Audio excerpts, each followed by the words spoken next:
Salam sejahtera pada Bapak Ibu dimanapun Anda berada. Pada siang hari ini kita berjumpa lagi. Saya akan menyampaikan satu tema tentang siapakah yang patut disembah, apakah Allah Bapa ataukah Yesus Tuhan kita. Ya. Saya untuk menjawab ini saya ajak membaca dari Wahyu pasal 14 ayat 7 yang berkata demikian. Ia, maksudnya malaikat, berseru dengan suara nyaring, takutlah akan Allah. Di sini belum jelas nih Allah yang mana ya. Takutlah akan Allah dan muliakanlah Dia karena telah tiba saat penghakimannya. Jadi Allah yang akan menghakimi ya. Sembahlah Dia yang telah menjadikan langit dan bumi dan laut dan semua mata air. Jadi Allah yang kita wajib sembah itu adalah Dia yang telah menjadikan langit dan bumi dan laut dan semua mata air.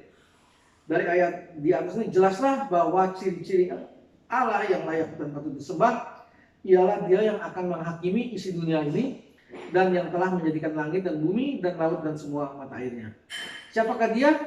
Kita lihat dari Ibrani 1 ayat 2 yang berkata sebagai berikut.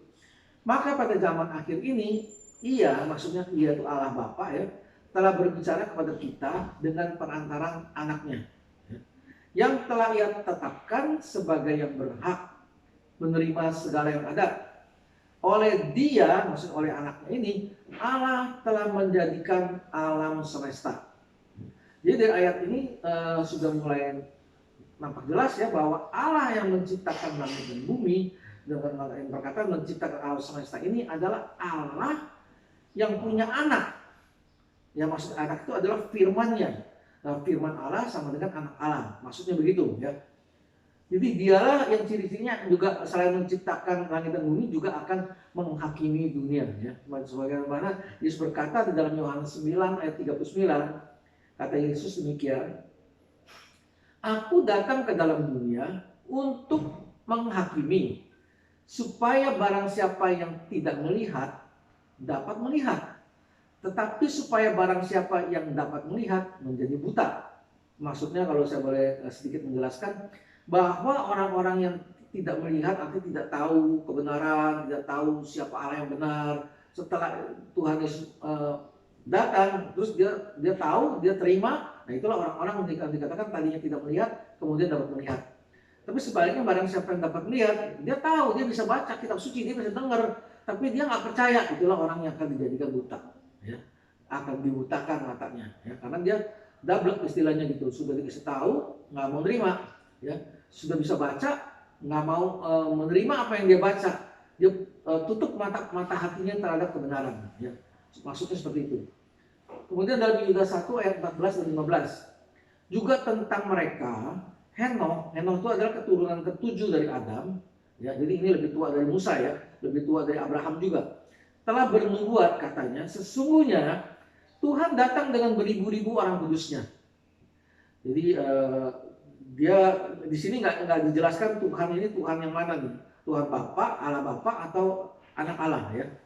Ayat 15 berkata hendak menghakimi semua orang dan menjatuhkan hukuman atas orang-orang fasik karena semua perbuatan fasik dan yang mereka lakukan, dan karena semua kata-kata nista yang diucapkan orang-orang berdosa yang fasik itu terhadap Tuhan. Jadi kalau kita menarik kesimpulan, yang dimaksud Tuhan datang dengan beribu-ribu orang kudusnya ini adalah Allah Bapa. Karena waktu di dalam perjanjian lama, Henokh itu dalam lebih tua dari Abraham, di situ belum Yesus belum turun ke dunia, jadi belum dikenal. Kemudian dalam Wahyu 19 ayat 11 kita baca, lalu aku melihat sorga terbuka, sesungguhnya ada seekor kuda putih, dan ia yang menungganginya bernama yang setia dan yang benar. Ia menghakimi dan berperang dengan adil. Dalam ayat ini pun sebetulnya belum jelas siapa itu ya. Tapi dari ayat 13-nya kita tahu bahwa yang berkata ini adalah yang setia dan yang benar itu adalah firman Allah yang kita tahu namanya Yesus ya. Jadi kesimpulan dari semua ayat ini, dari 3 ayat yang kita baca ini, jelaslah bahwa yang patut dan layak disembah ialah Allah yang kita kenal di dalam nama Yesus Kristus ya. Bukan Allah yang lain yang namanya bukan itu ya. Sekarang saya lanjutkan dengan pertanyaan, mengapa Yesus layak disembah? Sama seperti Allah Bapa, ya. Sebabnya pertama, Yesus itu adalah firman Allah ya, yang sama dengan Allah. Sebagaimana dikatakan dalam Yohanes 1 ayat 1, pada mulanya adalah firman, firman itu bersama-sama dengan Allah, dan firman itu adalah Allah. Waktu dikatakan firman itu bersama-sama dengan Allah bukan berarti kiri dan kanan, ya. Tapi firman itu ada di dalam Allah. Itu maksudnya bersama-sama, ada di dalam Allah, ya. Jadi satu dengan Allah. Jadi karena satu dengan Allah, makanya firman itu juga adalah Allah, ya. Yang kedua, mengapa Yesus layak disembah sama seperti Allah? Karena Yesus itu adalah hakim dan juga pencipta seluruh alam semesta. Seperti yang kita sudah baca tadi, ya, Ibrani 1 ayat 2, ya. Kemudian yang ketiga, alasan ketiga mengapa Yesus layak disembah sama seperti Allah adalah karena Yesus pernah berkata dalam Yohanes 5 ayat 23 sebagai berikut, ya. Supaya semua orang menghormati anak sama seperti mereka menghormati Bapa. Sebab barang siapa tidak menghormati anak, ia juga tidak menghormati Bapa. Jadi hukumnya menghormati anak sama seperti menghormati Bapa. Orang tidak menghormati anak, tidak menghormati Bapa, jadi orang itu akan dihukum, ya. Alasan keempat, mengapa Yesus layak disembah sama seperti Allah? Yohanes 10 ayat 30, aku dan Bapa adalah satu, bukan dua atau bukan tiga pribadi. Juga selain itu dikatakan dalam Yohanes 10 ayat 38, Bapa dalam aku dalam Bapa, ya. Ini juga sudah dijelaskan dalam kesempatan yang lain. Di sini saya ulangi sedikit bahwa Yesus berulang-ulang mengatakan sebanyak 3 kali bahwa Bapa dalam aku dalam Bapa, ya. Jadi sudah sangat jelas bahwa Yesus itu bukan pribadi yang lain, ya, karena dia tinggal dalam Bapa, Bapa juga tinggal dalam dia.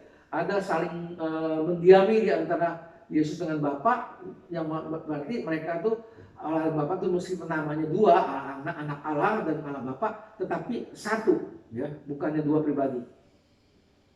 Juga di dalam Yohanes 12 ayat 45 dikatakan barang siapa melihat aku, dia melihat Bapa, ya. Ini juga dikatakan 3 kali dalam Yohanes 14 dan ayat 7 dan ayat 9, ya. Jadi Bapa dalam aku dalam Bapa, dan Yesus yang melihat Yesus sama dengan melihat Bapa itu juga satu pengertian yang sama sebetulnya, ya, meskipun dikatakan dalam kalimat yang berbeda. Kemudian Yohanes 17 ayat 10 juga berkata, Yesus berkata kepada Bapa, segala milikku milik Bapa, milikmu Bapa adalah milikku, ya. Ini hanya bisa terjadi kalau Yesus dan Bapa adalah satu, ya. Tidak mungkin milik saya milik istri saya, ya.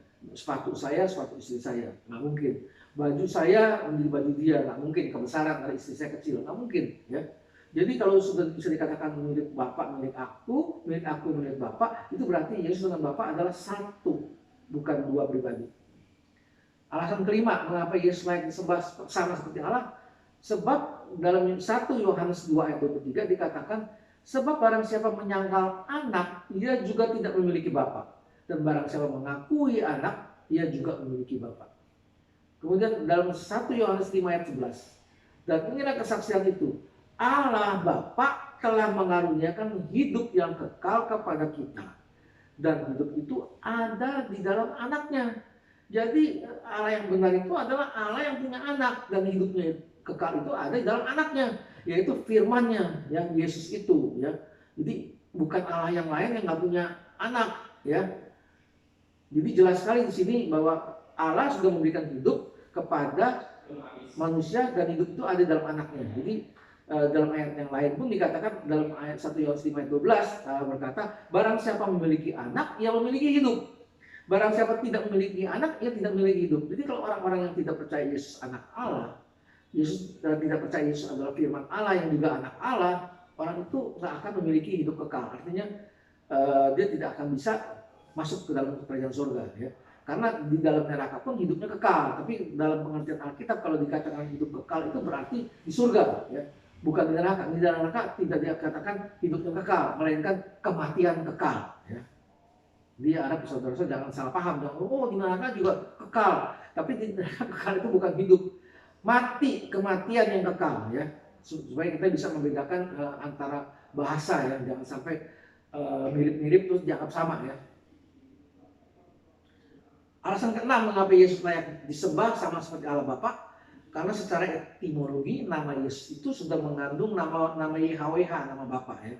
di mana Yesus adalah asalnya dari kata Ibrani Yesua. Yesua itu adalah singkatan dari Yehosua. Dari Yehosua itu pun singkatan dari YHWH atau Yahweh atau Yehova Sua. Sua itu artinya menyelamatkan, sehingga Yehosua atau Yesua atau Yesus artinya Allah yang bernama YHWH yang menyelamatkan umatnya dari dosa mereka. Sebagaimana juga ditulis dalam Matius 1 ayat 21. Ya, jadi sudah jelas di dalam nama Yesus terkandung nama YHWH.